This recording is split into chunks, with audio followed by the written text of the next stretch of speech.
नमस्कार. नमस्कार. गोष्ट तिचीमध्ये सगळ्यांचं स्वागत. आज आपल्याकडे जी मैत्रीण आली आहे तिच्याकडनं आपल्याला सकारात्मकता म्हणजे काय हे शिकायचं आहे. कॅन्सर सारख्या आजारातून ती बरी झाली आणि त्याच्यावर किती पॉझिटिव्हली तिने मात मिळवली. ते करताना तिला कोण मदतीला आलं तर तिची कला. तर तिची गोष्ट आपण सगळे ऐकूया आज. तर भारती ठकार, तुमचं गोष्ट तिचीमध्ये स्वागत. नमस्कार आणि धन्यवाद तुम्हाला चान्स दिलात मला इथे तुम्ही. हो, नाही आम्हाला कथा सांगायची. नाही, तुमची गोष्ट इतकी इन्स्पिरेशनल आहे, प्रेरणादायी आहे की तुम्ही आता ऐकाल तेव्हा कळेलच. नक्की. तर मला सुरुवातीलाच असं विचारायचंय की कॅन्सर झाला हे जेव्हा आपल्याला कळतं तेव्हा सगळ्यांनाच खूप धक्का बसतो. अगदी खरंय. आमच्याकडे तसंच झालं. थोडीशी मी एक बॅकग्राऊंड सांगते तुम्हाला की माझ्या मुलाचं लग्न झालं 2018 साली आणि 2019 साली म्हणजे त्याच्या लग्नाला वर्ष व्हायच्या आतच अनपेक्षितपणे माझे मिस्टर आम्हाला सोडून गेले. अरे वा. आणि त्याच्यानंतर म्हणजे अशी एक स्टेज आली की सगळं आनंदात छान चाललं होतं. आमच्या घरात मुलगी नाही तर सुनेच्या रूपात आम्हाला मुलगी मिळाली, त्यामुळे ते खूप आनंदात होते आणि सगळं छान चाललेलं असताना मध्ये एक असा धक्का आम्हाला सगळ्यांनाच बसला. तो सासूबाई होत्या माझ्या. सासूबाई जाऊन आता 3 वर्ष झाली, 96व्या वर्षी त्या गेल्या. बर. आणि त्याच्यानंतर एक 4 महिन्यात मला हे डिक्लेअर झालं की ब्रेस्ट कॅन्सर झालेलं आहे असं. बर. तर त्याच्यापूर्वी थोडंसं मला असं कुठेतरी असं आपण म्हणतो तसं एक म्हणजे शारीरिक काही त्रास होत नव्हता, पण हाताला असं ब्रेसला थोडीशी गाठ लागल्यासारखी असं वाटलं. गाठ म्हणजे किती, साबुदाणा किंवा आपण हरभऱ्याची डाळ म्हणावी अशी. एक 4 महिने मिस्टर गेल्यानंतर मग थोडंसं आपल्या बायकांच्या सवयीप्रमाणे आपण आपल्याकडे दुर्लक्ष करतो, तसं थोडंसं दुर्लक्ष झालं माझ्याकडे स्वतःकडे. आणि मग एक 4 महिन्यानंतर ती लॉकडाऊनच्या आधी थोडीशी गाठ वाढली ती माझी. आणि गाठ जेव्हा वाढली तेव्हा मला हे डोक्यात आलंच नाही, पण ही गाठ का वाढते, कारण मला म्हणजे नखात सुद्धा रोग नाही म्हणावा असं, माझी तब्येत चांगली आहे व्यवस्थित, टचवूड अजूनही. तर त्यामुळे ती शंका काही डोक्यात आली नाही अशी काही गाठ असेल असं. पण माझा भाऊ डॉक्टर आहे, डॉक्टर विजय थत्ते म्हणून. तर त्याला कन्सल्ट करून त्याला मी सांगितलं की बाबा असं असं थोडंसं हे वाटतंय मला, पण तू म्हणजे असं काय नाही की त्याच्यावरती काय औषध घ्यायचं वगैरे असं. तर त्यांनी एक डॉक्टर असल्यामुळे त्याच्या मनात म्हणजे शंकेची पाल चुकचुकणं स्वाभाविक होतं. बरोबर. कारण माझ्या आत्यालाही झाला होता ब्रेस्ट कॅन्सर. ही थोडी बॅकग्राऊंड असल्यामुळे त्याला असं वाटलं की ही शंका.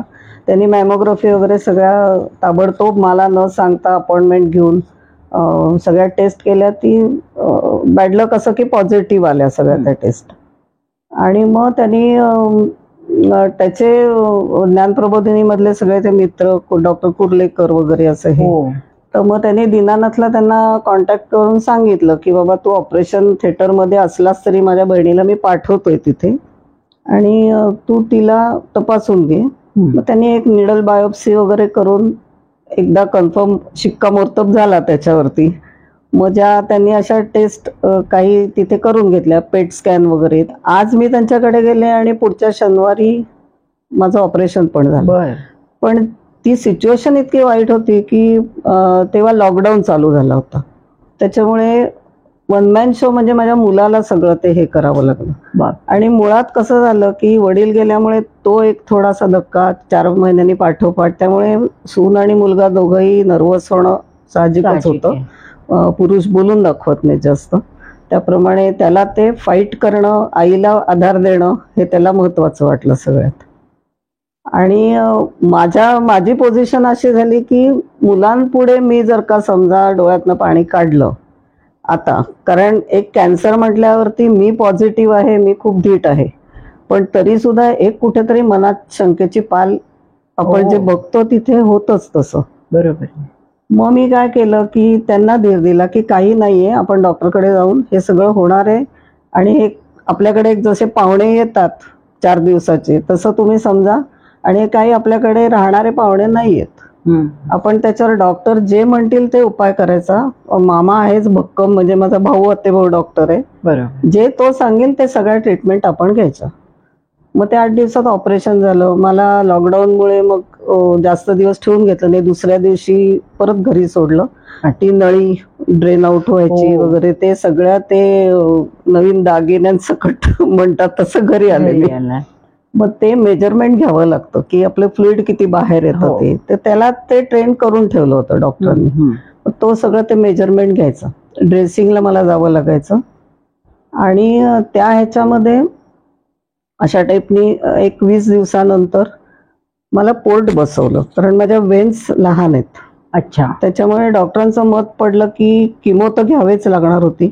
आणि ठरवलं होतं की मला त्यांनी काउन्सिलिंगच इतकं छान केलं की हे सगळ्या ट्रीटमेंट तुम्ही घ्या, पण ह्याच्यातनं फसवलं पण नाही. डॉक्टरांनी असं सांगितलं की हे असं पण आम्ही सांगत नाही की एज पण होतं, माझं 70 एज होतं तेव्हा. आता मला 74 चालू आहे. अरे बापरे. हा, तर त्याच्यामुळे तुम्हाला कसं की किती दिवस हे सर्व्हायव्हल होऊ शकेल, बरं व्हायचे हे तुम्हाला कसं 100 लोक आम्ही मोजतो असं की 95 लोकांना असं होतं की ते शेवटी सेल्स कुठे शरीरात जाईल आणि कुठे परत तो उत्पन्न होईल आपल्या शरीरात, असं सांगता येत नाही आपल्याला काही. पण आपण ट्रीटमेंट ही घ्यायची आणि पॉझिटिव्ह राहायचं. तर मुळात पॉझिटिव्ह स्वभाव असल्यामुळे मला ते जास्त काही त्याला एफर्ट्स घ्यायला लागले नाहीत.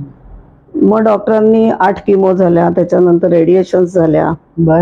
असं सगळं ते झालं. आणि किमो म्हणजे आता ज्याच्यावर वेळ येते घ्यायला त्यालाच कळतं की ते किती अग्रेसिव्ह ट्रीटमेंट आहे ती. आणि त्यांनी तुम्हाला कितीही औषधं मेडिसिन्स पुढे गेली असतील तरी सुद्धा जो त्रास व्हायचा तो होतोच. म्हणजे पोटात तुमच्या काही नाही, तुम्हाला अन्नावर वासना नाही, पण तरी सुद्धा तुम्हाला पोट बिघडणं हा जो प्रकार आहे की 20, 21, 22 वेळेला रात्रीतनं जायला लागायचं. बापरे. हो, म्हणजे इतकं खूप वाईटच आहे ते सगळा प्रकार. आणि ते सहन करण्यापलीकडे तुम्हाला काही इलाज नाही. म्हणजे तुमची श्रद्धा देवावर असेल, ज्याच्यावर असेल काय ते तुम्हाला. आणि असं आहे की माझी श्रद्धा साईबाबांवरती खूप आहे, कारण आपण म्हणतो ना की प्रचिती आल्याशिवाय कळत नाही. तर आमच्या घरात मिस्टर, माझे सासूबाई आणि माझ्या माहेरी सुद्धा तेच मला सासरी इथे लाभलं. म्हणजे मला वेगळं काही करावं लागलं नाही की त्यांचं वेगळं माझं वेगळं असं काही. आणि त्याच्यातनं म्हणायची तशी सुखकर गेलं मला ही ट्रीटमेंट सगळी. वर्षभर चालली होती. 20 रेडिएशन पण झाल्या त्याच्यानंतर. 20 रेडिएशन झाल्या. बापरे. ऍक्च्युली रेडिएशनला 2 मिनिटं लागतात, पण ते प्रोसिजर जी सगळी असते आणि ती घेताना मनात अनेक मोठंच्या मोठं मशीन सेट करतात. ते ज्या भागावर रेडिएशन द्यायचं त्याला पॉइंट, म्हणजे तिथे तुम्ही काय म्हणतात ना की एक खूण करून ठेवतात आणि तेवढ्याच पोर्शनला ते रेडिएशनचं हे करतात. तर त्याचे सुद्धा साईड इफेक्ट इतके आहेत की तुम्हाला कोरडा घसा पडतो, जेवण जात नाही. 1 मिनिटाचं काम आहे, पण तरी ते 15 मिनिटं असं होतं की ते मशीन आपल्या अंगावर येतंय. तर हे मशीन आहे शेवटी, त्याच्यात काही अंगावर पडलं किंवा एक जे काय किती तुम्ही पॉझिटिव्ह असला तरी वाईट विचार हा पहिला मनात येऊनच जातो ना आपल्याला. नाही, आणि ज्याच्यावर आहे करायचे ट्रीटमेंट त्याची मनस्थिती साहजिक आहे. पण ते झालं. आणि मला त्यावेळेला म्हणजे बरोबर पण साथ दिली की माझा मुलगा येत होता आणि तो नसेल तेव्हा मी हिमतीने मी पण जाऊन घेत होते रेडिएशन. मी म्हटलं म्हणजे थोडाच वेळ आहे तर काय हरकत नाही, रिक्षाने जाऊन मी घेऊन येत होते तेव्हा. पण मला आता सांगा की तुम्हाला जेव्हा किमोथेरपी चालायची तर ती किती तासाची असायची? ती ना डे केअर मध्ये सकाळी 7 वाजता ऍडमिट व्हायला लागायचं आणि त्याच्यानंतर एक 8:30, 9च्या सुमाराला डॉक्टर सगळं चेकअप करून सुरू करायचे. आणि प्री किमो इंजेक्शन एक असायचं, मग त्याच्यानंतर एक असायचं की तुम्हाला त्याचा त्रास कमी व्हावा, जे डॉक्टर देतात पण जे व्हायचं ते होतं पुढे असं. ते त्याची प्रोसिजर मधनं ते जातात. आणि ऍक्च्युली किमोचं जे असतं ना, म्हणजे आता सुद्धा मला तुम्हाला सांगताना की लाल कलरची ती बाटली असते. तर मला 3-4 वर्ष मी लाल रंगाकडे बघू शकत नव्हते. माझा आवडता रंग आहे मरून आणि लाल रंग, आज पण तो घातलाय. पण तरी सुद्धा बीट म्हणा किंवा अशा गोष्टी मला नको वाटायच्या, कारण त्या औषधांनी तुमच्या शरीरातल्या पेशीच मारतात ना ते. वेदना म्हणजे काय ते करतं. आणि पुढे 20 दिवस त्याचा इफेक्ट राहतो की तुम्हाला जरा बरं वाटायला लागलं की सेकंड सायकल तुमची येते तेव्हा. अच्छा, तर मला मुख्य सांगा की तुम्हाला हे किमोथेरपी करायचे, डॉक्टर लोक इंजेक्शन लावून द्यायचे, तुम्ही आता ते पोट बसवले त्यामुळे मला पोर्टमध्ये लावायचे. तर तेव्हा तुमचं काय असायचं दिनक्रम, तुम्ही काय करायचं, देवाचं नाव घ्यायचं का काय करायचं? माझा एक जप ठरलेला आहे साईबाबांचं पहिल्यापासून, अनेक वर्ष मी करते. तर देवाचं नाव तर यायचंच तोंडामध्ये नॅचरली की बाबा बरं वाटू देत मला किंवा त्रास कमी होऊ देत माझा याचा. पहिल्या 2-3 किमोला जाणवत नाही, पण 4थ्या किमोपासून खूप त्रास. तर माझ्या मुलाने ऍक्च्युली मला हे सुचवलं की मला एम्ब्रॉयडरी मी करायला लागले होते तेव्हापासून. आधी मला एम्ब्रॉयडरीची खूप आवड होती. बर. तर माझ्या मुलाने मला सुचवलं की आई तुला पोर्ट बसवले तर तुझे हात तर रिकामे आहेत. बरोबर. तर तू इथे सुद्धा हे करू शकते, कारण दिवसभर डे केअर मध्ये थांबायचं, संध्याकाळी 7-7:30 जेव्हा संपेल आपली ट्रीटमेंट तेव्हा चेकअप नंतर आपण घरी यायचं. तर मी गाणी ऐकायची किंवा काही असं म्हणजे सहन नाही झालं की झोप नॅचरली आपल्याला ते सहन होत नाही, तर मग डोळे मिटून बंद गाणी ऐकायची किंवा तो बोलत बसायचा माझ्याशी किंवा शेजारच्या ह्याला हे होतं. पण मी शक्यतो ताकद अशी आणायची अंगात की मी पॉझिटिव्हच की मला नाही होते, मला दुखत नाहीये, मला नाही त्रास होते, असं करून ते जास्त करून मी बघितलं. मग त्यांनी मला हे सुचवल्यानंतर मी माझी रेशम आणि हे ते सगळं म्हटलं अरे चालेल का की एकीकडे मी किमो घेते आणि एकीकडे. तर तो म्हणला का नाही चालणार, की तुला पुस्तक वाचायला आवडतं, तुला गाणी ऐकायला आवडतं, तू हे हाताने काम कर, तुझं त्याच्यामध्ये मन रमेल. मग मी ते घेऊन गेले हे सामान माझं आणि त्याच्यामध्ये मी ते करत गेले एक एक गोष्टी. तर हे जे तुम्ही आता लावलेले डिस्प्लेला या सगळ्या गोष्टी मी किमोमध्ये केलेल्या आहेत. गंमत वाटते गेली बघून. किमो घेता घेता केलेलं आहे हे सगळे दीनानाथ हॉस्पिटलला तिथे किमो घेताना मी केलेले आहेत ते. आणि त्याच्यामुळे मला इतकी साथ झाली की मी माझं दुखणं विसरले. म्हणजे दुखत होतं तरी मी निग्लेक्ट केलं करायची, म्हणजे ताकद तेवढी कलेने मला दिली, ती साथ दिली. खरंय. आणि ह्याच्यात मी एक थोडस मध्ये सांगू का हो, की माझ्या मैत्रिणीची मुलगी आहे राधिका देशमुख नावाची. ती माझ्यापेक्षा 30 वर्षांनी लहान आहे ती मुलगी. पण तिला हे माहित होतं की मावशीला काय हवंय आणि मावशीचं मन कशात रमेल, कारण लॉकडाऊन मध्ये कुठेही बाहेर रेशीम मिळायची नाही. मी जरी हे करायचं म्हटलं समजा बरोबर तरी सुद्धा मला त्या गोष्टी अवेलेबल पाहिजेत ना, कारण शॉप सगळी बंद, दुकानं, ड्रॉइंग काढायला छापायला ती दुकानं बंद सगळी. तर ती मला जेव्हा चौकशी करायची की तुझी तब्येत कशी आहे, तसं तिला बोलण्यात मग तिनेच ते जाणवलं की हिला काय काय करायचं हे माहीत होतं. तिने ही सगळी ड्रॉइंग काढून दिली आणि ती ड्रॉइंग काढून तिने मला रेशमासकट तिच्या ड्रायव्हर बरोबर ती मला घरी पाठवायची.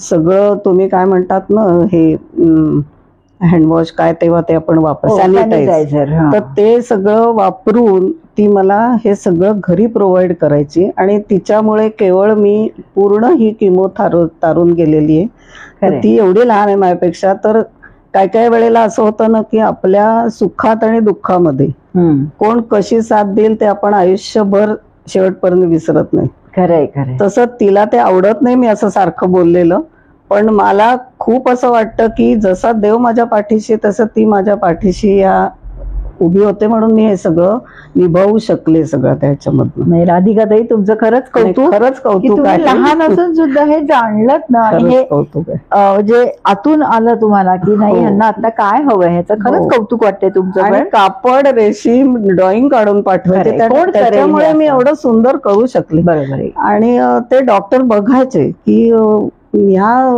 म्हणजे एकीकडे आम्ही किमो देतोय आणि एकीकडे, तर ते 6 महिने डॉक्टर काही बोलत नव्हते, फक्त बघायचे ते आणि असिस्टंट त्यांच्या. मग नंतर एक दिवस 6 किमो माझ्या झाल्यावर त्यांनी माझ्या मुलाला विचारलं की म्हणे मी तुझ्या आईला काय ट्रीटमेंट देतोय आणि किती अग्रेसिव्ह देतोय हे माझं मला माहितीये, पण तुझी आई हुकचूक करत नाही किंवा आतापर्यंत निगेटिव्ह काहीच बोललेली नाही ती मला. की ती मी लिहून द्यायची की मला मागच्या केमोला काय त्रास झाला, म्हणजे या केमोत ती औषधं घालून तो त्रास न हो असं ते खबरदारी घेतील. तर त्याच्यामुळे त्यांनी काय केलं की एकीकडे कुठेतरी सायकोलॉजी माणसाची असते की ह्याच्यामध्ये मन रमतंय म्हणून ह्या हसत बोलतायत किंवा काय, असं पॉझिटिव्ह आहे हे माहिती. कारण एक छोटीशी गोष्ट मी तुम्हाला सांगते. ऑपरेशनची सुरुवात होताना जेव्हा टेबलवर घेतलं मला, त्यावेळेला देवाचं नाव तर असतंच प्रत्येकाचं, कितीही देव नास्तिक मानणारा सुद्धा. पण मी इतकी पॉझिटिव्ह होते की मला काही नाही, जनरल आता हे आहे काढून टाकणार माझं आणि मी बरी होणार, हेच फक्त डोक्यात होतं. आणि घड्याळ होतं असं, तर ते घड्याळ बंद पडलं होतं. डॉक्टर जेव्हा म्हणले की आपण आता करूयात ना सुरू ॲनेस्थेशिया वगैरे द्यायचं, तेव्हा मी डॉक्टरांना म्हटलं, डॉक्टर मी एकच फक्त तुम्हाला सांगते, घड्याळ चालू करा, हे this is not good sign. Correct. त्याच्यामुळे मी प्लीज रिक्वेस्ट आहे. ते डॉक्टर बघत राहिले की या ह्याच्यामध्ये पेशंट हे बोलतोय असं आणि तुम्ही हसताय, म्हणजे मला ते बोलले नाही पण अरे हो आमच्या लक्षात आलं नाही. पण त्यांनी सुद्धा तेवढंच सिरियसली करतो हा वगैरे नाही बोलले. त्यांनी पहिलं घड्याळ सुरू केलं. वा. आणि त्यांनी ते हे केलं आणि माझ्या भावाला सांगितलं की अरे तुझी बहीण म्हणजे कमाल, म्हणजे असे पेशंट आम्ही बघत नाही. तसंच मला किमो देणारे डॉक्टर हिंगमिरे, त्यांनी अक्षयला विचारलं. त्यांचं पण मला कौतुक वाटतं या दोन्ही डॉक्टरांचं खरं, की त्यांनी अक्षयला विचारलं की आम्ही जी ही काही ट्रीटमेंट देतोय त्याच्यात तुझी आई हे कला करते आणि त्या इतक्या चांगल्या करते, त्यांच्या दृष्टीने त्यांना हे नवल होतं. बरोबर. तर आम्ही फोटो काढून घेऊ का आईचे. अच्छा. त्यांचा एक इंटरनॅशनल ग्रुप आहे डॉक्टरांचा. तर त्याच्यामध्ये ते म्हणले मी त्या ग्रुपवर टाकतो की माझा पर्पज एवढाच आहे की किमो घेताना पॉझिटिव्हिटी तुम्ही ठेवाल, तुमची कला जोपासाल. काही हे नॅचरल मी करत गेले होते, कुठल्या उद्देशाने असं केलं. बरोबर. पण त्यांना असं वाटलं की हजारामध्ये एक पेशंट असा आम्ही बघतो, तर फोटो घेतले तर एखाद्या पेशंटला ते इन्स्पायर करण्यासाठी की तुम्ही म्हणजे मी फोटो घेऊ शकतो का. तर तो म्हटलं काहीच हरकत नाही, म्हणजे आईला पण काही प्रॉब्लेम नाही. ते म्हणे चेहरा तुमचा झाकू आम्ही. म्हटलं मला त्याचीही जरूर नाही काही, म्हणजे तुम्ही त्याच्या देखत घेतलं तरी. कारण काय होतं लॉस किमो मध्ये की आपले केस गेलेले असतात. अच्छा. हो बरोबर. आपला स्किनचा रंग बदललेला असतो, त्यामुळे आपल्या नखांचा रंग बदललेला असतो. असं खूप काही विचित्र माणसाचं रूप दिसतं. म्हणजे काय म्हणतात ना, जे ओरिजिनल माणसाचं नुकसान जे होत राहतं त्याच्यामध्ये. तर म्हटलं मला फरक काही पडत नाही, एखाद्याला माझ्यामुळे जर चांगला उपयोग होणार असेल असं बघून तर तुम्ही अवश्य घ्या. मग त्यांनी ते फोटो काढले आणि त्यांनी मला एका, हे जे दिसतंय ना तुम्हाला हे मुलींचं झोपाळ्यावरचं, तर त्यांनी मला त्याची ऑर्डर दिली 6व्या किमोला. अरे डॉक्टरांनी स्वतः हिंगमेऱ्यांनी की ही माझी ऑर्डर म्हणून तुम्ही घ्या आणि मला हे करून द्या तुम्ही. बर. तर मी म्हटलं ठीक आहे. आणि मग त्याच्यानंतर मी आता ती ऑर्डर म्हणून नाही घेतली, त्यांना मी ती फ्रेम प्रेझेंट केली, भेट दिली माझी सगळी पूर्ण ट्रीटमेंट संपल्यानंतर 1 वर्षांनी. आणि अशा तऱ्हेने माझं ते सुकर झालं हे सगळं या कलेमुळे. केवळ सुकर म्हणजे खूपच सुंदर गेलं. म्हणजे मला असं सांगायला आवडेल सगळ्यांना की जर तुम्ही एखादं दुखणं कुठलं आलं तर ते आपण बारीक असो किंवा मोठं असो, पोगाळून बसण्यात काहीच हे नसतो. त्याच्यामध्ये आलं ते आलं, ते जाईल कसं आणि आपलं मन रमेल कसं. जेवढं पॉझिटिव्ह राहाल तेवढं तुम्हाला इफेक्ट चांगला मिळतो. हे डॉक्टर सुद्धा म्हणले की तुम्ही पॉझिटिव्हिटी जेवढी दाखवाल, कारण त्यांना डे केअरमध्ये लोक यायचीच नाही, किमोचा त्रास होतो म्हणून किमो घ्यायलाच यायचे नाही. बापरे. तर असे 2 पेशंट, म्हणजे पेशंट सुद्धा उठायचे किमो घेताना, ज्या वेळेला वॉशरूमला त्यांना जायचं असायचं, जेव्हा ते काढायचे सुई वगैरे, त्यावेळेला ते येऊन हे बघून जायचे आणि त्यांना असं वाटायचं अरे की असे पेशंट यायला लागले असं डॉक्टरांनी सांगितलं. असे 2 पेशंट यायला लागले. कुठलीही कला ही खरंच आपल्याला खूप सपोर्ट देते, ही माझ्यावरनं मी सांगते. अगदी नक्कीच. की कोणाला वाचनाची, कोणाला गाण्याची आवड आहे, कारण तिथे डे केअर मध्ये असं काहीच नाही. तुम्ही म्हणजे आता जर का असं थोडा वेळ उठू शकता, तुम्हाला जर का असं वाटलं की मला थोडा वेळ स्टॉप करा, उठून तुम्ही एकमेकांशी बोलू शकता. काहींचं असं असतं की 2-4 माणसांशी बोलल्यावरती पण फ्रेश वाटतं. बरोबर आहे. हो. असे पण पेशंट होते. काही ड्रॉइंग काढत बसणारे पेशंट होते. नाही, छान आहे ना. खूप कशातही मन फक्त रमवायचं, कारण आपल्याला एज वाढत जातं तसं आपल्याला काय वाटतं, आपले सगळे आता कर्तव्य संपलेली आहेत, मग हेच माझं दुखतंय, माझ्याकडे कोणी बघत नाही, माझ्याकडे लक्ष, ते करण्यापेक्षा आपलंच आपण रमवलं कशात मन, तर ते जास्त अगदी चांगलं. छान.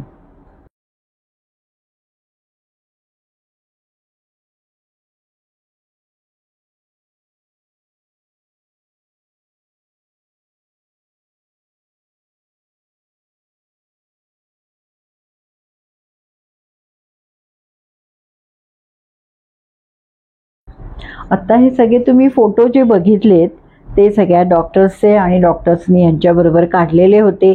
आज त्यांनी घातलेला ड्रेस पण तुम्ही बघाल, तो पण त्यांनी स्वतः भरतकाम केलेला आहे, नाजूक एवढं.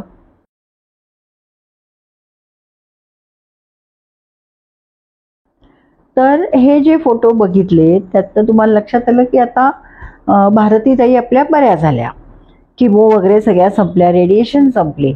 पण मला सांगा, तुम्हाला दरवेळेस चेकअपला तर जायला लागत होतं. हो. तर अजून एक गोष्ट ज्यांच्याकडनं शिकण्यासारखी आहे ती त्या आता सांगेल. तर काउन्सिलिंग मध्ये असं मला सांगितलं होतं की ऑपरेशन आणि रेडिएशन किमो सगळं संपल्यानंतरची पुढची ट्रीटमेंट अशी असते की दर 2 महिन्यानंतर तुम्हाला एक्सरे, मॅमोग्राफी असं करून त्यांना चेकअपला, म्हणजे रिपोर्ट त्यांना द्यावे लागतात डॉक्टरांना. पहिले 2 महिने, नंतर मग तो स्पॅन 4 महिन्यांनी करतात, मग नंतर तो 6 महिन्यांनी करतात. असं जवळजवळ आपल्याला 1-2 वर्ष प्रिकॉशनरी म्हणून आपल्याला त्या टेस्ट घेऊन त्यांच्याकडे त्या द्याव्या लागतात. अच्छा. मीनवाईल मध्ये काय झालं, माझी बहीण इथे पुण्यातच असते, रेणुका वाटवे तिचं नाव, तर ती चक्रबीजाक्षर ओंकार साधना करत होती. बर. तर माझे जसे जसे हे संपत आले किमो, तर एक दिवस असं झालं की लॉकडाऊन मध्ये काय व्हायचं, कोणी घरी येऊन शकायचं नाही मला भेटायला पण, आणि मी कोणाकडे जाऊ शकायचे. हो. तर तो एक म्हणजे काय म्हणायचं ना की वाईटच परिस्थिती होती सगळी अशी त्यावेळेची. तर ती एक दिवस नंतरचं माझी ट्रीटमेंट संपल्याच्या पिरियडमध्ये ती एक दिवस माझ्याकडे आली, राहिली. दुसऱ्या दिवशी तिच्या वेळेला ती म्हणली, ताई तुला चालेल ना, कारण नंतर माझी परिस्थिती एवढी बेकार झाली होती की मला श्वास घ्यायला त्रास व्हायचा, बोलता येत नव्हतं. अच्छा. किंवा माझे पाय किमोमुळे मला चालता येत नव्हतं. अरे वा. म्हणजे माझ्या व्हेरिकोज सगळ्या आतमध्ये फुटल्या होत्या. हो. आणि मला चालण्याचा खूप मेजर प्रॉब्लेम होता. म्हणजे मी असं धरून कशाला तरी किंवा हातात काठी घेतल्याशिवाय टॉयलेटला पण जाऊ शकत नव्हते. बापरे. पण ना एक मी ठेवलं होतं माझं मी तंत्र असं की मी किमो घेऊन घरी आले तरी आंघोळीनंतर मी धुणं, माझे कपडे सुद्धा वाळत घालायचे. मला मुलगा चहा कॉफी करून द्यायचा, पण मी त्याला सांगायचे मी करते. म्हणजे कसं, एक मला ती उभारी धरायची होती की मी बसले तर मग बसले. मग दुसऱ्या दिवशी सुद्धा मला माझा मुलगा, सून चहा करून द्यायला किंवा सकाळी मी म्हटलं मी जेव्हा सांगेन तेव्हा तुम्ही द्या, माझ्यासाठी अजिबात उठू नका सकाळी तुम्ही. मग माझं दूध तापवणं, माझा चहा करून पिणं, किंवा वाटलं तर कुकर सुद्धा लावणं हलक्या हाताने, कारण डावा हात माझा अजूनही त्रास देतो मला, त्रास देतो. पण एक थोडा व्यायाम पण पाहिजे. डॉक्टरांनी सांगितलं तर तुम्ही असंच अगदी बसून राहा असं नाही, रुटीन तुम्ही चालू ठेवा, जेवढं तुम्हाला जमेल तेवढं करत राहायचं. कारण तसं ऑपरेशन ते मोठंच होतं, म्हणजे असं काही छोटं होतं वगैरे असं नाहीये. पण मी तेवढी छोटी छोटी कामं करायची. पण काय झालं, जेव्हा उठता येत नव्हतं तेव्हा मी अशी पडून राहायचीच, म्हणजे ते नॅचरल होतंच माणसाला. तर माझी बहीण माझ्याकडे आलेली होती, ती एकदा सकाळी 7:30ला चक्रबीजाक्षर ओंकार साधना ते अर्धा तासाची ऑनलाईन होती. अजूनही ती ऑनलाईन मी स्वतः करते गेले 4 वर्ष. तर ती त्या दिवशी ते करत होती आणि मी आडवी होऊन ते ऐकत होते. तर ती ऐकताना मला इतकं छान वाटत होतं. आणि ऍक्च्युली खरं सांगायचं म्हटलं तर आपल्या घरात जे पिकतं ना त्याची आपल्याला किंमत नसते असं म्हणतात ते, आणि अगदी खरं आहे ते. कारण माझे लग्नानंतर आज गेले 50 वर्ष माझ्या सासूबाई आणि माझे मिस्टर रोज चक्रबीजाक्षर ओंकार साधना करतात घरी. करायचे घरी ते, आणि स्वतःच्या संवेदना स्वतःला घ्यायचे ते शरीराला आपल्या. तर ते मला पायासाठी सांगायचे, उभ्याचं काम होतं माझं म्हणून. तर त्यावेळेला मला असं वाटलं की मी घरातलं करायचं का मी माझं तुमच्या इथे मी त्याला अर्धा तास घालवायचं, मला वेळच नसायचा. मुलाचं शाळेचं ह्याचं त्याचं बरोबर. करायचं. आणि आता असं पटतंय की आपण ही खरंच काहीतरी कारणं देत असतो, की तेव्हापासून केलं असतं तर कदाचित माहिती नाही की हे सुद्धा पुढचं झालं टाळलं नसतं असतं, कदाचित. असू शकण्याची शक्यता आहे असं वाटतं ते. मग ते तिला मी नंतर विचारलं की हे काय आहे तू करतेस ते, मला इतकं छान वाटलं ऐकायला, प्रसन्न वाटलं, मनाला चांगलं वाटलं, शरीराला चांगलं वाटलं. बर. तर ती म्हणली ताई हे चक्रबीजाक्षर ओंकार साधन आहे की जे आपल्या शरीरात सप्तचक्र जे आपण म्हणतो मूलाधारपासून तुमच्या सहस्त्र चक्रापर्यंतची ती ऍक्टिव्हेट करण्यासाठी म्हणून त्या प्रत्येक चक्रावरती ते काम करायचं. म्हणजे प्रत्येक शरीरातल्या त्या त्या ठिकाणचे अवयव ऍक्टिव्हेट होऊन जे काही आपल्याला समाधान मिळतं म्हणा किंवा ते रोग नाहीसे होतात म्हणा किंवा तुम्हाला एक ऊर्जा मिळते त्याच्यामुळे. अच्छा. तर मी म्हटलं की ह्या परिस्थितीत मी जात होते की ताकद गेली होती माझी सगळी, तर मी केलं तर हे काय होईल. पण मला शब्द तोंडातनं निघत नव्हते, दम लागायचा, ताकद नव्हती. तर मग ती म्हणली मी विचारते ज्यांच्याकडे मी ज्या घेतात ऑनलाईन ते. तर मग अवंती चक्रांकित म्हणून आळंदीच्याच आहेत.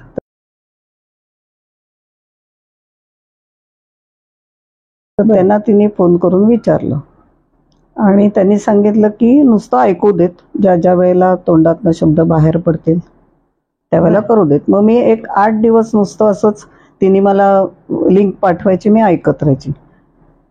मग साधना चितळे म्हणून ठाण्याच्या आहेत त्या, तर अशा वेगळ्या वेगळ्या 3 जणी त्या ग्रुपमधनं घेत असतात. तर त्यांच्या वेळेला मी जॉईन झाले ते साधना चितळे 15 दिवस त्यांच्याबरोबर मी ते करत होते. मग त्यांनी मला ते सगळं पाठवलं, त्याच्या कॉपीज काढून घेतल्या मी आणि जसं जसं मला जमेल तसं ते उच्चार करत गेले मी त्या.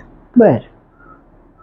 कारण श्वास घेणं त्याच्यामध्ये एक ते टेक्निक आहे की तुम्ही श्वास भरून घ्या, मग ते ओंकाराचं तुम्ही हे करा, मग श्वास रोखायचा कुठे, डायफ्रॅमॅटिक ब्रिदिंग म्हणून म्हणतात त्याला. तर त्या सिस्टीमवरती ती ओंकार साधना चालते.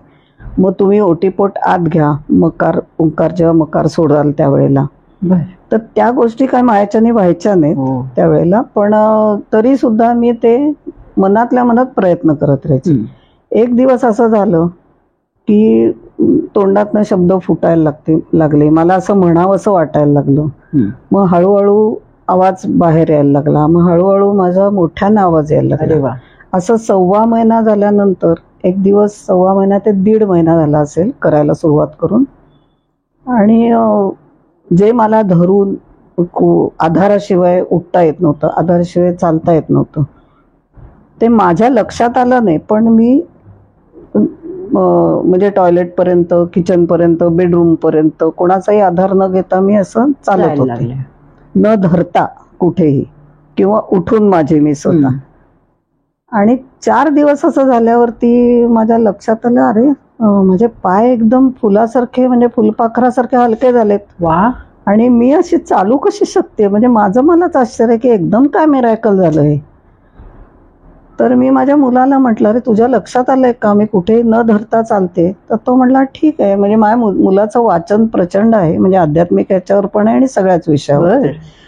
तर पण त्यांनी मला काय हे आधार किंवा आमच्या मनात नाही आलं की असं हे मी करतेय किंवा काय याच्यामुळे. तो म्हणला ही चांगली गोष्ट आहे ना. बरं, मुख्य इथे मला असं तुम्हाला सांगायचं की एकही डॉक्टरचं औषध मला तेव्हा नव्हतं. बर. औषध फक्त किमो आणि फक्त रेडिएशन एवढंच मला, ऑपरेशन नंतर औषध. त्याच्यानंतर एकही गोळी मला घरी नव्हती घ्यायला दिलेली. मग मी त्याला म्हटलं की अरे गोळ्या नाहीत काही नाही, आणि मला मग ह्या किमोचा माझ्या पायावरती परिणाम झाला का काय. मग कळत माझे पाय चांगले झाले, बरे झाले. कारण जी गॅरंटी नव्हती, कारण डॉक्टरांनी मला सांगितलं होतं की तुम्हाला ह्या एजला डोक्यावरचे केस यायला 4 महिने लागतील, स्किनचा कलर बदलायला तुम्हाला हे व्हायला लागेल, पण पायाचे आम्ही गॅरंटी देऊ शकत नाही की तुम्ही केव्हा चालायला. तर मी म्हटलं हे सांगितलं तर माझे पाय पण चांगले झाले त्याच्यामुळे. हो ना. म्हणजे कुठेतरी लिंक ह्याच्यामुळे ती लागली नाही की लिंक त्या औषधामुळेच किंवा. मग काय झालं, 2 महिने मला जायचं होतं पहिल्या फॉलोअपसाठी डॉक्टरांकडे ऑपरेशन नंतर, म्हणजे ह्या ट्रीटमेंट संपल्यानंतर. तर मी त्या मेनवाईल मध्ये माझ्या डोक्यावरचे केस मला यायला लागले व्यवस्थित. बर. माझ्या स्किनचा रंग बदलायला लागला, माझ्या नखांचा रंग जो निळा काळा झाला होता तो बदलायला लागला. हे फरक मला तर मी म्हटलं माझ्या मुलाला की अरे त्यांनी स्पॅन एवढा दिला होता आणि माझं फास्ट रिकव्हरी कशी होते एवढी, मला केस बिस यायला लागले पटापट. तर तो म्हणला आई चांगली गोष्ट आहे ना की तू पण एवढं लाईटली ते घेतलंस की मी बरी होणार आहे, काही नाही 4 दिवसाचा पाहुणा आहे, तसं तुझं ते त्यामध्ये पाहुणे तुझे जायला लागले आता लवकर.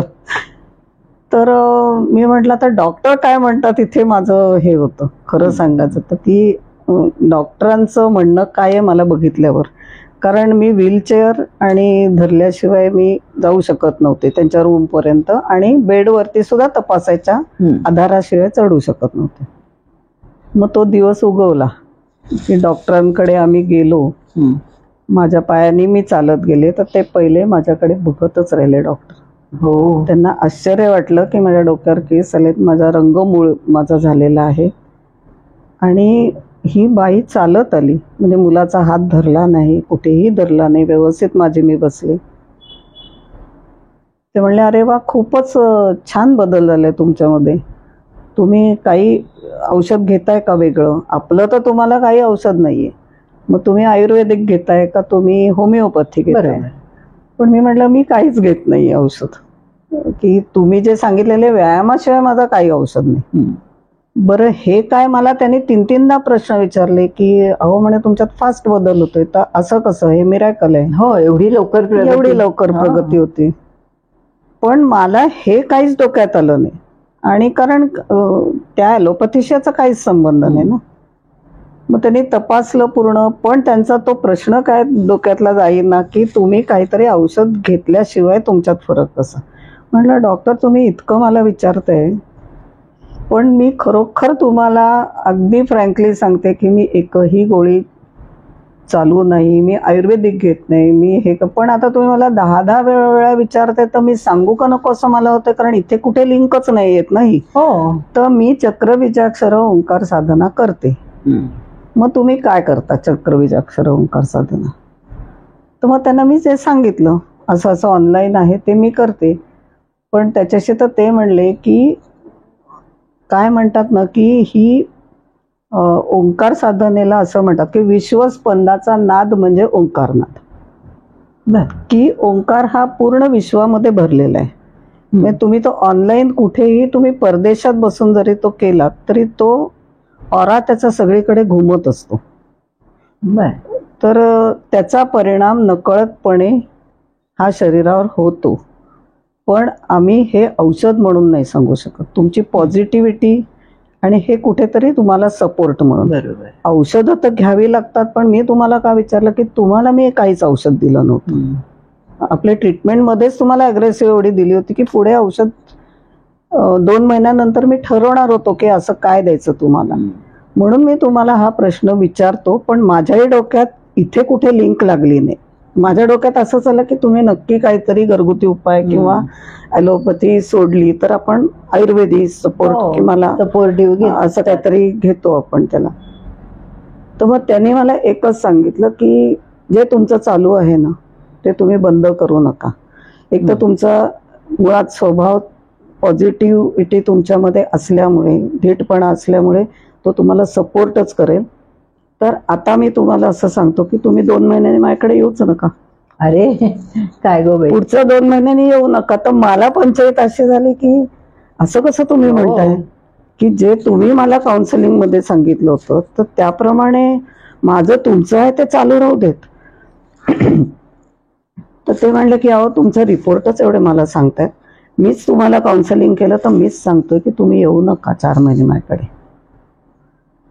तर आणि हे चालू ठेवा. मग त्यांनी मला एक गोष्ट अशी सांगितली की म्हणजे माझ्या मनात ती शंका होती, कारण मी वर्षभर त्या दिनानाथच्या पायऱ्या चढलेल्या आहेत. तर तुम्ही कुठलाही डॉक्टर, मला जे ट्रीट करत होते ते डॉक्टर बघितले ना, कायम ते सकाळी बघितले की तेवढीच काय म्हणतात ते ताकदीने उभे राहायचे किंवा त्यांची जी ऊर्जा बघत तोच चेहरा, तोच हसरा चेहरा, फ्रेश एकदम. दुपारी तेच, संध्याकाळी तेच. किमो संपल्यानंतर बाय करायला आले तरी तसाच चेहरा त्यांचा.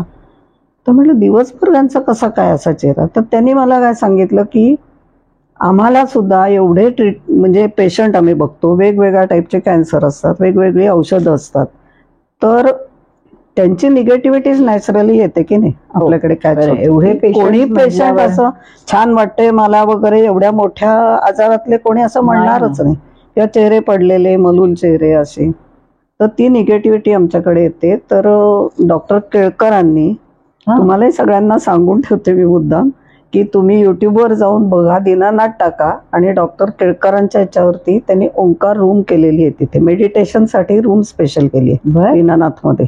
अरे वा. आणि ते डॉक्टरांना असं सांगतात की ज्या वेळेला तुम्हाला फटीक येतो, थकवा आल्यासारखे वाटतो, तेव्हा त्या रूम मध्ये जाऊन ते आयदर मेडिटेशन करतात, आयदर ओंकार साधना करतात, आयदर प्राणायाम करतात. 10 मिनिटं आणि फ्रेश होऊन येतात ते.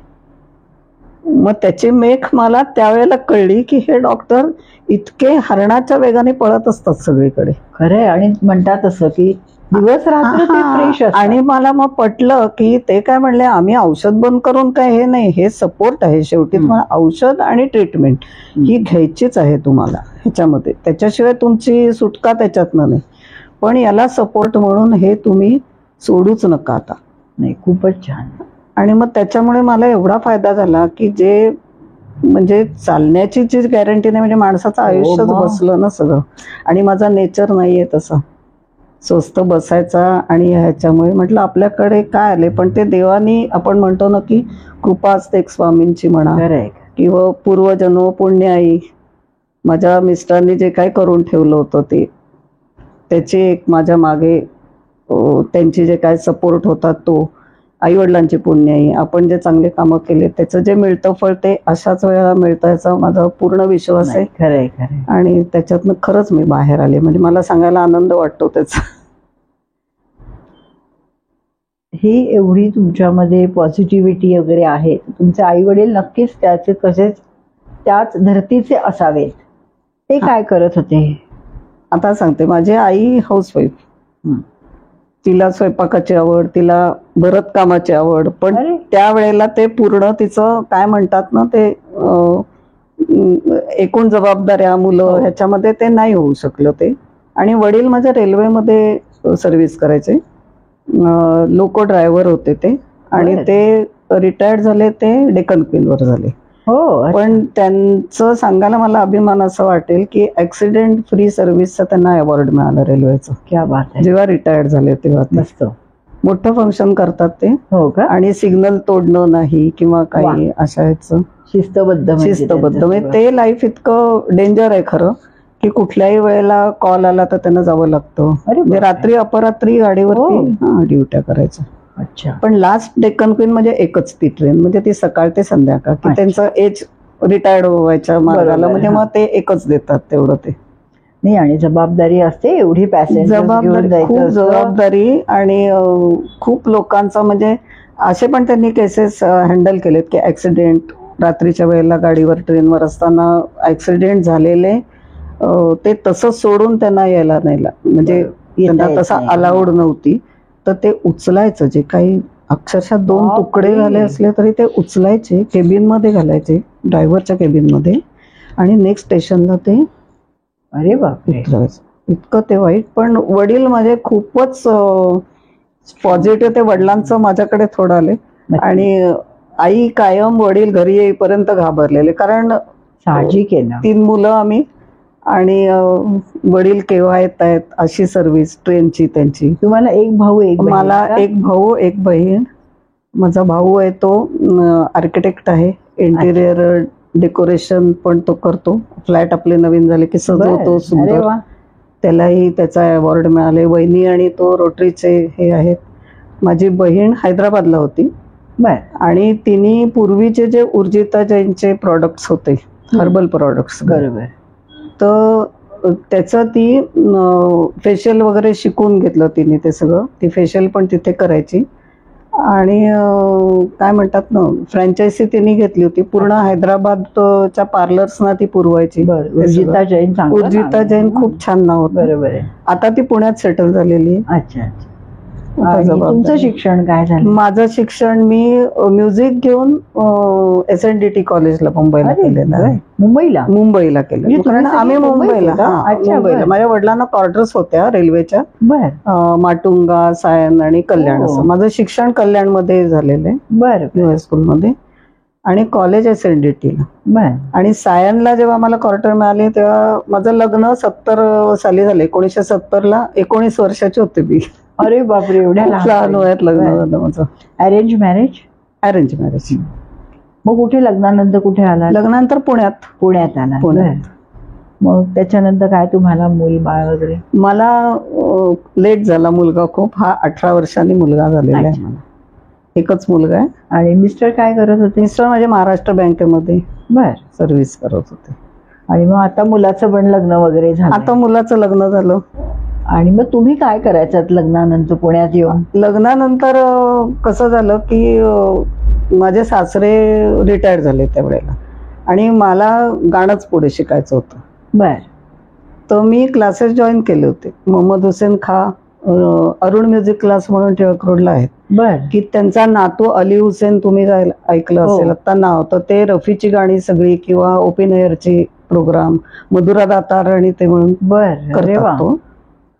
तर त्यांच्याकडे मी क्लासिकल शिकायला सुरुवात केली. पण बॅडलक असं झालं की माझ्या लग्नानंतर 1.5 वर्षात सासरे गेले माझे. अच्छा. मग आम्ही दोघं मोठे म्हणून दीर होते 2 लहान माझे, तर कुटुंबाची सगळी जबाबदारी पडली आमच्यावर.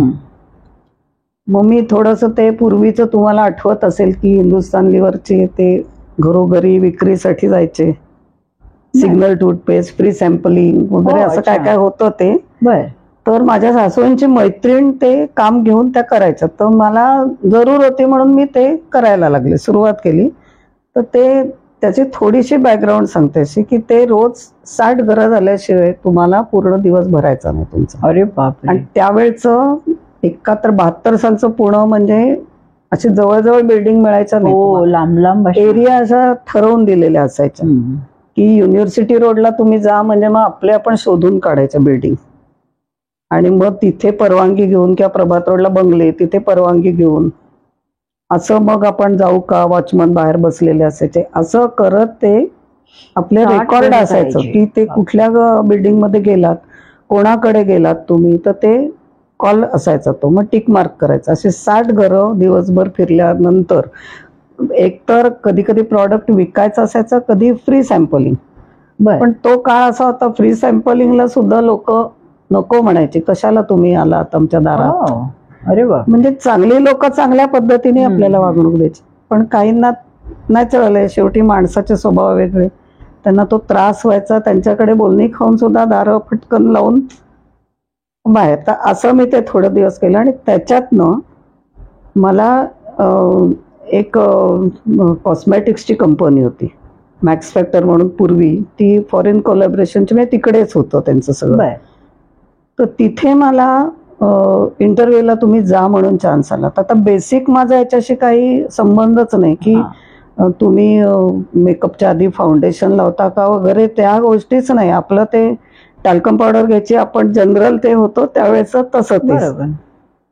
तर मी म्हटलं जाऊया, बघूया आपल्याला वेगळाच काही चान्स मिळतो. तर कारण मुळात मला ना पहिल्यापासून नटण्याची आवड प्रत्येक बाईला असते तसं होतं, व्यवस्थित राहायची आवड तर होतीच होती. तर म्हटलं हे काही वेगळं दिसतंय म्हणून जाऊयात आपण. मी गेले तिथे. त्यांनी मला पहिला प्रश्न विचारला की तुम्ही मेकअपच्या आधी बेस काय लावता, तुम्ही चेहऱ्याला काय लावता, तुम्ही टाल्कम पावडर. तर हे उत्तर अपेक्षितच नव्हतं ना त्यांना.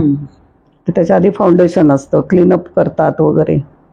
तर त्यामुळे तुम्हाला माहिती नाही का याच्यातलं. तर म्हटलं नाहीच माहिती, पण मला शिकवलं तर मला शिकायची इच्छा आहे खूप. मग त्याने तो कोर्स केला एक, तो बेसिक. तर की तुम्ही आधी मेकअपला सुरुवात कशी करता. मग त्याच्यातनं कसं झालं की आवड इतकी मला त्याची हे झाली, आणि त्यांचे प्रॉडक्ट्स आपल्या शॉपवरती डिस्प्ले लावून ती विकायची होते त्यांची मॅक्स फॅक्टरची. मग तिथे आपली आता सगळ्यांना माहिती आहे पुण्यात राहणाऱ्यांना की डेक्कनवरती महाराष्ट्र ट्रेडिंग म्हणून वेल नोन शॉप होतं, Vaishali beauty parlour, beauty centre, Vaishali beauty centre कॉर्नरला ते अजूनही आहे मला. हा, नंतर KP जोशी लक्ष्मी रोडला, किंवा व्हरायटी स्टोअर म्हणून लक्ष्मी रोडला होतं. कॅम्प मध्ये 1-2 होती. तर अशा मोठ्याल्या शॉप्समध्ये त्यांनी त्यांचा डिस्प्ले लावला आणि तिथे जाऊन आम्ही त्यांची विक्री करायची. बर. कॉर्नर आम्हाला असा दिला होता तो. मग तुम्ही लिपस्टिक तुम्हाला कुठली सूट होते, मग ती लिपस्टिक सूट होते किंवा स्किन प्रमाणे फाउंडेशन सूट कसं होतं ते कुठे टेस्ट करायचं इथपासून त्यांनी डीप मध्ये शिकवलं.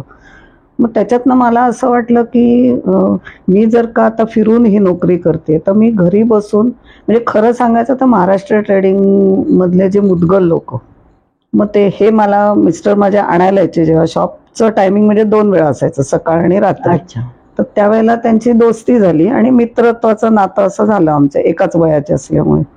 त्यांनी मला अशी आयडिया दिली की मॅडम तुम्ही स्वतःचं पार्लरमधनं का नाही शिकून घेत, म्हणजे तुम्हाला आता बाहेर जे फिरताय त्याच्याऐवजी घरातच तुम्हाला, आणि पूर्वीचे फ्लॅट्स जसे असतात तसं आमचं हिमवश म्हणून नळस्टॉपला लागूबंधूंच्या अगदी डायगोनली अपोजिट तिथे राहायचो आम्ही. तिथे तर तिथे 2 दार होती. तर ते 2 दाराचा एका रूमचा तुम्ही पार्लर म्हणून तिथे उपयोग करू शकता. मग ते मीनवाईल मध्ये महाराष्ट्र ट्रेडिंगला काय व्हायचं की तुम्हाला पित्रेबाई तुम्हाला माहिती असेल त्यावेळेला पित्रे मॅडमचं आपटे रोडला वेल नोन पार्लर होतं एकदम, उर्वशी ब्युटी आहे, अजूनही आहे, अजूनही त्यांची सून करते ते. तर त्या मॅडम इतक्या मस्त दिसायला, उंच बिंच, गोऱ्या पान, अशा बॉबकट वगैरे ठेवलेल्या, आणि त्या सामान घ्यायला माझ्याकडे यायच्या. पार्लरचे सगळे प्रॉडक्ट्स, म्हणजे त्यांचं पहिलं पार्लर पुण्यातलं. पार्लर हा कन्सेप्टच नव्हता ना, म्हणजे असं खरंय. आणि आपटे रोड वगैरे म्हणजे कसं थोडासा नावाजलेला उच्चभ्रू वस्तीतला असा होता तो. तर मग त्या जेव्हा याच्या तेव्हा मला त्या कांतू शेटनी, म्हणजे आम्ही कांतू शेट म्हणतो त्यांना, मुदगलांनी त्यांची ओळख करून दिली की या मॅडम तुमच्याकडे शिकायला येतील. म्हणजे त्यांनी मला पूछ केलं तेव्हा, आणि ते काउंटरवरनं सवलत देऊन मला त्यांच्याकडे पाठवायच्या. त्या पित्रे मॅडमकडे पहिल्यांदा मी पूर्ण पार्लरचा कोर्स केला सगळं, आणि त्यांनी इतकं प्रेमाने शिकवलं. आणि मला सांगायला आवडेल की त्यांनी माझ्याकडनं एकही पैसा घेतला नाही. काय सांगताय? खरंच नाही घेतला. म्हणजे मी त्यांना असं म्हटलं, मॅडम तुम्ही मला एवढं शिकवताय तर मला असं नाही का म्हणे, तुम्हाला मुलीसारखी आहेस म्हणे, तू एवढी प्रेमाने शिकतेस तर काय तुझ्याकडनं मी पैसे, तू चांगली मस्त उभी राहा, असं दुकानात वगैरे नको तू हे करूस. म्हणजे ते काय कमीपणाचं म्हणून नाही, की त्यांचं म्हणणं की तू याच्यातनं पुढे ये, आणि आपले ब्राह्मण लोक याला पुढे येत नाहीत या गोष्टीला, कारण पार्लर ही कन्सेप्टच पचायची नव्हती ते, म्हणजे बायकांना तेव्हा ती असं मान्यच व्हायचं नाही की पार्लर हे काहीतरी वेगळ्याच बायकांचं चांगलं नाही, असं मनात कुठेतरी असं हे. मग त्यांनी मला ती उभारी दिली, त्यांनी पूर्ण सगळं मला शिकवलं त्याच्यातलं. आणि एक दिवस घरामध्ये दसऱ्याच्या मुहूर्ताला, अरे वा, माझं मी पार्लर सुरू केलं. छान.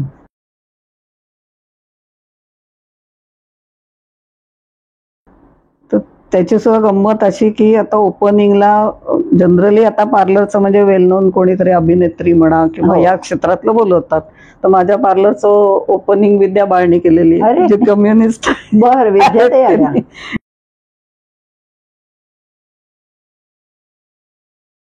विद्यार्थ्यांनी केलेलं आहे.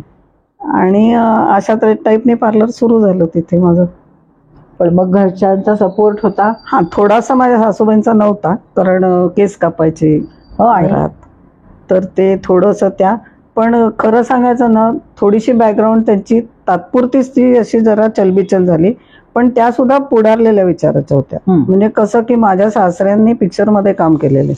अरे, पेडगावच्या शहाणेमध्ये पहिला शॉट माझ्या सासऱ्यांमध्ये, वेड्याच्या ह्याच्यात. काय सांगताय? आणि राजा परांजपे, त्यावेळचे जे ऍक्टर, पद्मा चव्हाण वगैरे, हे सगळे आमच्याकडे उठबस असायचे त्यांचे.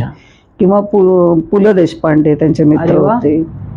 राजा परांजपे तर म्हणजे यायचेच. वसंत ठिंगडी म्हणून होते त्यावेळचे कलाकार ते सगळे.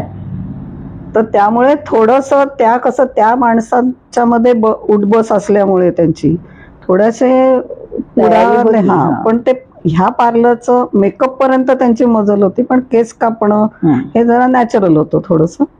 मग त्यांना थोडंसं बायका यायला लागल्या तुमच्याकडे? हो, पार्लरची पार्टी लागली ना बाहेर, तसं बायका यायच्या.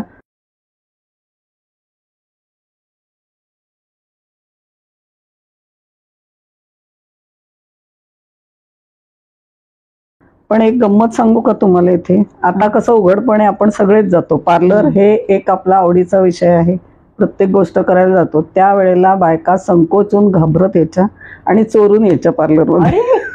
काय गंमत आहे? म्हणजे घरी सांगायचा नाहीत, सासू वगैरे असली तर. बापरे. बघायला यायच्या, मग हळूहळू सेटल व्हायच्या. मग माझे आयब्रोज करून द्या, मग माझे केस कापून द्या थोडेसे. मग त्यांना फेशियल बिशियल ऐकून सगळं माहिती होतं, पण धजायच्या नाहीत. आणि आता कसं तुम्हाला अपॉइंटमेंट शिवाय तुम्हाला पार्लरचं काम करता येत नाही.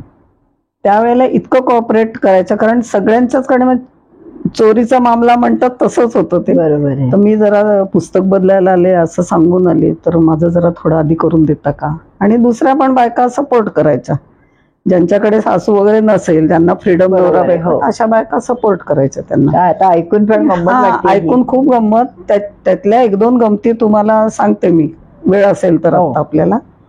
तर आमच्या जिथेच माझं पार्लर होतं नळ स्टॉपला, तर तिथेच फिल्म इन्स्टिट्यूट होतं जवळ. हो. आणि SNDT कॉलेज. तर त्यावेळेला फिल्म इन्स्टिट्यूटमध्ये शिकणाऱ्या जया बादुरी, शबाना आझमी या सगळ्या माझ्या पार्लरला यायच्या. काय सांगताय? हो. आणि म्हणजे त्यावेळेला आयडिया पण नव्हती की ह्या शिकायला येत आहेत फिल्म मधलं, पण ह्या वेलावून एवढ्या होतील. हो. आणि आता मला असं वाईट वाटतं की तेव्हा कॅमेरे वगैरे ही काहीच सोय नव्हती पुढची, तर की फोटो काढून ठेवले असते मी. म्हणजे माझ्याकडे जी चेअर होती पार्लरची, उंच होती अशी थोडी, आणि खाली एक स्टेप ती चढून वरती, कारण ती अशीचसाठी केली होती मी की मुलं लहान जी येतात त्यांना पाटावर बसवून त्यांना मिररचं अट्रॅक्शन होतं. मोठा मिरर होता असं. ते मिरर मध्ये बघून बघून त्यांच्याशी बोलून चॉकलेट्स अशी बरणी ठेवायची की हे नंतर देणार आहे वगैरे असं. तर जया बादुरी त्या ह्याच्यावर पायरी चढून ती वरती बसायची. हो का? कारण ती शॉर्ट आहे ना. तसंच भक्ती बरोबर यायची माझ्याकडे, तिची नाटकं असली की, कारण ती पण शॉर्टच अशी. हो नक्की. मग भक्ती बरोबरचा मेकअप मी करून द्यायची नाटकातला जाताना. अरे बाप, स्टेज मेकअप किती छान ना. कारण समोर ना आमच्या डॉक्टर चौबे म्हणून पेडिएट्रिशियन राहायचे. अच्छा. तर मिसेस चौबेंची धाकटी बहीण भक्ती बरोबर. हो. तर मग तिला तर ती जरूर लागायचीच. ती म्हणजे इतकं जवळ रस्ता क्रॉस केल्यावरती आहे आपलेच. पण नाटकात काम करतात एवढ्यापर्यंतच आपल्या माहितीत, माझ्या नॉलेजमध्ये पुढे, जरी घरामध्ये बेस माहीत होता. माझे वडील आई पण पूर्वी नाटकांमध्ये वगैरे कामं करायचे, गणपती उत्सवात वगैरे. पण ह्या एवढ्या मोठ्या पुढे ऍक्टर होती तेव्हा त्या शिकायला येत होत्या. नाटक आहे आपण बघायला जायचो, नाटकातले येतात इथपर्यंतच. छान, मस्त. खूप आठवणी तशा खूप आहेत. म्हणजे आता तुम्ही ही डान्सर आपली शर्वरी जमेनीस, किंवा आता नुकत्याच गेल्या वीणाताई देव, हो, मृणाल देव, त्या छोट्या होते का? छोट्या होत्या, त्या मुलींना घेऊन यायच्या त्या माझ्याकडे. अजून किस्सा असा आठवतोय की माझा मुलगा झाल्यानंतरच आहे, अर्थात ते बालचित्रवाणीला त्याचं प्रोग्राम तो असं करायचा, गोष्टी सांगायचा किंवा काही कथाकथन वगैरे असं. तर तिथे मीना चंदावरकर आणि आपले माधव वझे ते मुलाखत त्यांची घ्यायची होती, छोट्या मुलांनी अशी. तर मीना चंदावरकरचं, तर माधव वझ्यांचा मेकअप मन आला नव्हता. मीना चंदावरकरांचं मी केलं. बरं त्यावेळेला असं होतं की पुरुषांचं वगैरे मेकअप म्हणजे आता सहज करतात बायका, आता एकदम बदललंय सगळं. तर मग गंमत अशी झाली, मेकअप मन नाही आला त्यांचा. मग मला त्यांनी रिक्वेस्ट केली बालचित्रवाणीच्या लोकांनी की तुम्ही मॅडम थोडासा यांचा पण मेकअप कराल का? पण एक आपले संस्कार त्यावेळचे किंवा घरातलं पण वातावरण जरी हे उडारलेलं असेल तरी, हे मुलाच्या जन्मानंतरचं सांगते हा, म्हणजे जवळजवळ 95 साल असेल, 94-95. मी तिथनं मिस्टरनं फोन केला बँकेमध्ये की असं असं आता माझं वजे एवढे चांगले, काय म्हणतात ना की प्रश्न उठत नाही त्यांच्या बाबतीत कुठेच असं. पण मी फोन केला की अशी अशी परिस्थिती आहे, काय करू? एक क्षणातही त्यांनी मला विचार न करता सांगितलं की विचारायचंच नाही, कर तू. अशा लोकांना की म्हणजे परवानगी माझी मागू नको, एवढं तुला आता माझ्याबद्दल विश्वास हे आहे की अवश्य कर. आणि ते पण एवढे खेळीमेळीच्या वातावरणात मला बोलले ना की मॅडम तुम्ही, मी काय नाही, रिलॅक्स व्हा तुम्ही पण. आणि मस्त करा. त्यांचा मेकअप मी बर. एका पुरुषाचा मेकअप मी केलाय एवढ्या आयुष्यात. हो ना, खरंच आहे. माधव वजे. नाही, पण त्या काही पुरुषाचा मेकअप पुरुषांचा मेकअप करायचं हे वेगळी होतं. होती. आणि गंमत अशी की एका नाटकाला ते मला भेटले होते, तर त्यांनी ह्या वयात सुद्धा मला ओळखलं बरं. आणि ते बघत होते माझ्याकडे, पण मला असं वाटलं नाही की ते मी ओळखतील तुमचा मेकअप असं. केलाय असं हा. कसं मी. तर ते म्हणे आपण कुठेतरी भेटलोय, मी बघितल्यासारखं वाटते. तर म्हटलं मी सांगू का तुम्हाला, पण म्हणे मला आठवत नाही. म्हटलं मी तुमचा मेकअप केलाय. तर त्यांना पण एवढी गंमत वाटली. खरंच गंमत आहे. त्याच्यानंतर मग हळूहळू म्हणजे माझं पार्लर कर्वे रोडला अख्खं, उर्वशी डेक्कनला हो, आणि माया परांजपे सदाशिव पेठेत. बरोबर. एवढी 3 पार्लर होती. मग ते 2 वेल नोन आधी, त्याच्यानंतर माझं सुरू. मग तुम्ही क्लासेस वगैरे पण घेतले? मी क्लासेस घेतले पुढे. डॉक्टर गदक्कर म्हणजे वकील गदक्करांचा मुलगा, तर ते सातारला होते. तर त्यांची सून माझ्याकडे शिकले. तिने सातारला पर्ल ब्युटी पार्लर नावाचं पार्लर उघडलं आणि एक कराडला, त्याचं मला नाव आठवत नाही. आत्ताच्या शैला दातार, रंजना पेठे वगैरे असे सगळे लोक येत असतील त्यावेळेला येत होते. आणि नाही, छान नाव. नाव काय होतं पार्लरचं? माझ्या पार्लरचं नाव रुपाली ब्युटी पार्लर. अरे वा. बर. भारती ताईंच्या या गोष्टीचा हा भाग आपण इथे संपवतोय, कारण भारती ताईंकडून अजून ऐकण्यासारख्या बऱ्याच गोष्टी आहेत. काही गोष्टी अगदी शिकण्यासारख्या आहेत, ज्या त्यांनी आपल्याला पुढच्या भागात शिकवल्या सुद्धा आहेत. तर लवकरच भेटूया पुढच्या शुक्रवारी 11 एप्रिलला दुपारी 12 वाजता. आपण सगळे तो भाग नक्की बघणार आहोत. तर आजच्या गोष्टीसाठी धन्यवाद. अशाच प्रेरणादायी गोष्टी ऐकण्यासाठी बघत रहा गोष्ट तिची.